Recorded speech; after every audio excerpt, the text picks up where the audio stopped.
Sir ಎಲ್ಲರೂ ಮ್ಯಾಚ್ಗೆ ಬಂದು full enjoyment ಮಾಡೋಕ್ಕೆ ಬರ್ತಾರೆ. ಎಲ್ಲರೂ ಬ್ಯಾಟ್ಸ್ಮನ್ನು ಬೌಲರ್ಸ್ಗಳಿಗೆ ಸರಿಯಾಗಿ ಆಡಿಲ್ಲ ಅಂತ ಕ್ವಶನ್ ಮಾಡ್ತಾರೆ. ನಂದು ಒಂದು ರಿಕ್ವೆಸ್ಟು, ಇಲ್ಲೆಲ್ಲ ಎಂಜಾಯ್ಮೆಂಟ್ ಮಾಡೋಕ್ಕೆ ಬಂದಾಗ ಅಲ್ಲಿ ಒಬ್ಬರು DJ ಇದ್ದಾರೆ, ರಾಕೇಶ್ ಅಂತ. ಅವರು ಟೀಮ್ನ ಎಂಕರೇಜ್ ಮಾಡ್ತಾರೆ.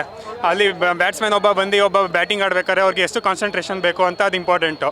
ಅವ್ರ ಎಂಕರೇಜ್ಮೆಂಟ್ ಹೆಂಗಿರುತ್ತೆ ಅಂದರೆ, ಒಬ್ಬ ಬಂದು ಸೆಟ್ಲ್ ಆಗೋ ಟೈಮಲ್ಲಿ ವಿ ವಾಂಟ್ ಸಿಕ್ಸರ್ ನಮಗೆ ಬೇಕೇ ಬೇಕು, ಸಿಕ್ಸರ್ ಬೇಕು ಅಂತ ಈ ಥರ ಎನ್ಕರೇಜ್ಮೆಂಟ್ ಮಾಡಿದ್ರೆ ಒಬ್ಬ ಪ್ಲೇಯರ್ಗೆ ಯಾವ ರೀತಿ ಕಾನ್ಸಂಟ್ರೇಟ್ ಮಾಡೋಕ್ಕಾಗುತ್ತೆ ಗೊತ್ತಿಲ್ಲ. ರಾಕೇಶ್ ಅವರು ನನಗೆ ಅವ್ರ ರಿಕ್ವೆಸ್ಟ್ ಏನು ಅಂದರೆ, ಒಬ್ಬ ಸಿಚುಯೇಷನ್ ನೋಡ್ಕೊಂಡು ಅವರು ಕ್ರೌಡ್ನ ಎಂಕರೇಜ್ ಮಾಡಬೇಕು. ಅವರು ಪ್ಲೇಯರ್ಸ್ಗಳಿಗೆ ಡಿಸ್ಟರ್ಬ್ ಮಾಡ್ದೇ ಅವ್ರಿಗೆ ಕಾನ್ಸಂಟ್ರೇಟ್ ಮಾಡಿ ಬ್ಯಾಟಿಂಗ್ ಆಡೋಕ್ಕೆ ಹೆಲ್ಪ್ ಮಾಡಬೇಕು. ಅದನ್ನು ನಾನು ಫ್ಯಾನ್ಸ್ಗಳಿಗೂ ರಿಕ್ವೆಸ್ಟ್ ಮಾಡ್ಕೊಳ್ಳೋದು ಅದೇ. ನಾನು ಎಲ್ಲರೂ ಕ್ವಶನ್ ಪಿಚ್ ಸರಿ ಇಲ್ಲ ಅಂತ ಒಂದು ಕ್ವಶನ್ ಮಾಡಿದ್ರು. ಆಮೇಲೆ ಬ್ಯಾಟ್ಸ್ಮನ್ಗಳು ಸರಿಯಾಗಿ ಆಡ್ತಿಲ್ಲ ಅಂತ ಕ್ವಶನ್ ಮಾಡಿದ್ರು. ಈ ಥರ ಫಾಸ್ಟಾಗಿ ಸುಮ್ಮನೆ ಹೊಡೆಯೋಕ್ಕೆ ಹೋಗಿ ಔಟ್ ಆಗ್ತಿದ್ದಾರೆ ಅಂತ ಕ್ವಶನ್ ಮಾಡಿದ್ರು. ಇದನ್ನು ಒಂದು ಕ್ವಶನ್ ಮಾಡ್ಕೊಳ್ಳಿ. ನಾವು ಒಂದು ಸ್ವಲ್ಪ ಫ್ಯಾನ್ಸೇ ಎಂಕರೇಜ್ ಮಾಡಲಿ. ಇಲ್ಲಿ ಬೆಂಗಳೂರು ಸ್ಟೇಡಿಯಮಲ್ಲಿ ಹೆಂಗಿರುತ್ತೆ ಅಟ್ಮಾಸ್ಫಿಯರ್ ಅಂತ ಗೊತ್ತು, ಫ್ಯಾನ್ಸ್ಗಳು ಎಷ್ಟು ಎಂಜಾಯ್ ಮಾಡ್ತಾರೆ ಅಂತ ಗೊತ್ತು. ಇದೇ ಥರ ಅವರು DJಗೆ ಒಂದು ಸ್ವಲ್ಪ ಬೆಂಗಳೂರು ಸೌಂಡು DJ ಅಂತ ಎಲ್ಲ ಫೇಮಸ್ ಅಂತ ಗೊತ್ತು.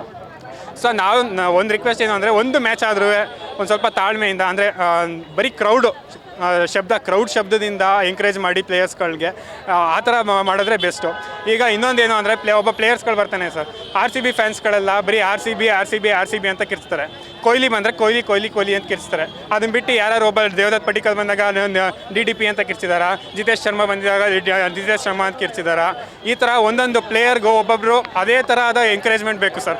ಅವ್ರಿಗೆ ನಮ್ಮ ಹೆಸರು ಕರಿತಾ ಇದ್ದಾರೆ, ನಮ್ಮ ಹೆಸರು ಅವರು ಇದು ಮಾಡ್ತಾ ಇದ್ದಾರೆ ಅಂದಾಗ ಪ್ಲೇಯರ್ಗಳಿಗೂ ಒಂದು ಸ್ವಲ್ಪ ಎಂಕರೇಜ್ಮೆಂಟ್ ಬರುತ್ತೆ.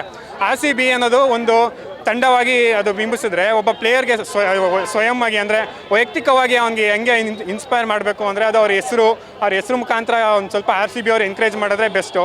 ಇದಕ್ಕೆ RCB ಅಂದರೆ ಫ್ಯಾನ್ಸ್ಗಳೇ, ಏಕೆಂದರೆ ಎಲ್ಲರಿಗೂ ಒಂದೇ ಒಟ್ಟಿಗೆ ಟಿಕೆಟ್ ಸಿಗೋಲ್ಲ, ಅದು ಅವರು ಒಂದೇ ಥರ ಡಿಸೈಡ್ ಮಾಡೋಕ್ಕಾಗಲ್ಲ. ಸೊ RCB ಮ್ಯಾನೇಜ್ಮೆಂಟೇ ಅವರೇನಾದರೂ ಒಂದು ಸ್ಲೋಗನ್ ಥರ, ಈಗ ನಾವು BFC ಫುಟ್ಬಾಲಲ್ಲಿ ನೋಡಿದ್ದೀವಿ, ಅವರು ಒಂದು ಸ್ಲೋಗನ್ ಇದೆ, ಒಂದು ಸಾಂಗ್ ಇದೆ, ಅವ್ರದ್ದೇ ಅಂತ ಒಂದು ಸ್ಟ್ಯಾಂಡ್ಗೆ ನೇಮ್ ಇದೆ, ಆ ಥರ ಎನ್ಕರೇಜ್ ಮಾಡ್ತಾರೆ. RCBಲೂ ಇದೇ ಥರ ಒಂದು ನಾವು ಎನ್ಕರೇಜ್ ಮಾಡಿ ಒಂದು ರಿಕ್ವೆಸ್ಟ್ ನನ್ನ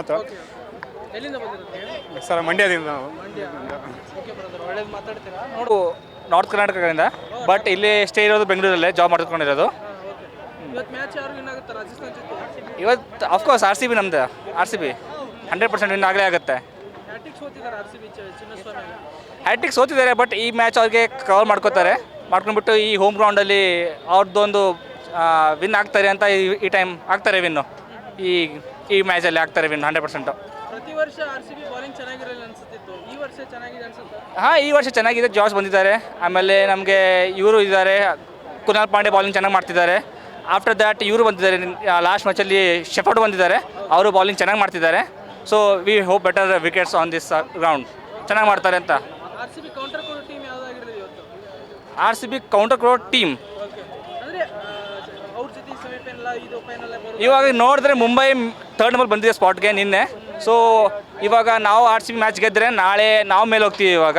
ಸೊ ಅವ್ರು ಗೆದ್ದರೆ ಇವಾಗ ಕೌಂಟರ್ ಆಗ್ತಾ ಇರುತ್ತೆ, ಇವಾಗ ಮೇಲೆ ಕೆಳಗಡೆ ಮುಂಬೈ ಮತ್ತು ನಮ್ಗೆ ಒಳಗಡೆ ಅನಿಸುತ್ತೆ. ಉತ್ತರ ಕರ್ನಾಟಕ ಎಲ್ಲಿ ಯಾವುದು ಡಿಸ್ಟ್ರಿಕ್ಟ್? ನಮ್ಮದು ಬೀದರ್ ಡಿಸ್ಟ್ರಿಕ್ಕು. ಹೌದು, thank you. Okay, thank you.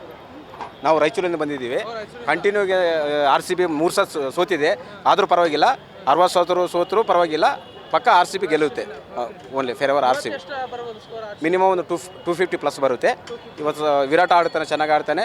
Virat ಒಂದು 70+ ಆಡ್ತಾನೆ, ಸಾಲ್ಟು ಆಡ್ತಾನೆ. ಒಂದು ಮಿನಿಮಮ್ ಸಾಲ್ಟು ಒಂದು 5 ಓವರಿಂದ 6 ಓವರ್ ಪವರ್ ಪ್ಲೇ ಒಳಗಡೆ ಆಡಿದ್ರೆ ಪಕ್ಕ ಒಂದು 100+ ಸ್ಕೋರ್ ಬರುತ್ತೆ. ಪಕ್ಕ ಮಾತ್ರ ಇವತ್ತು RCB ವಿನ್ ಆಗುತ್ತೆ. ಆಲ್ರೆಡಿ ಬಂದಿದ್ದೀನಿ, ಲಾಸ್ಟ್ ಟೈಮ್ ಮ್ಯಾಚ್ ಬಂದಿದ್ದೀನಿ, ಸೋತಿದ್ದು. ಆದರೆ ಬೇಜಾರಲ್ಲಿ ಪರವಾಗಿಲ್ಲ, ಪಕ್ಕ RCB ಫ್ಯಾನು ಅಷ್ಟೇ. Favour Virat fan. ಜೈ RCB. ರಾಯಚೂರು ಪ್ರಾಪರ್ ಅಲ್ಲೇ.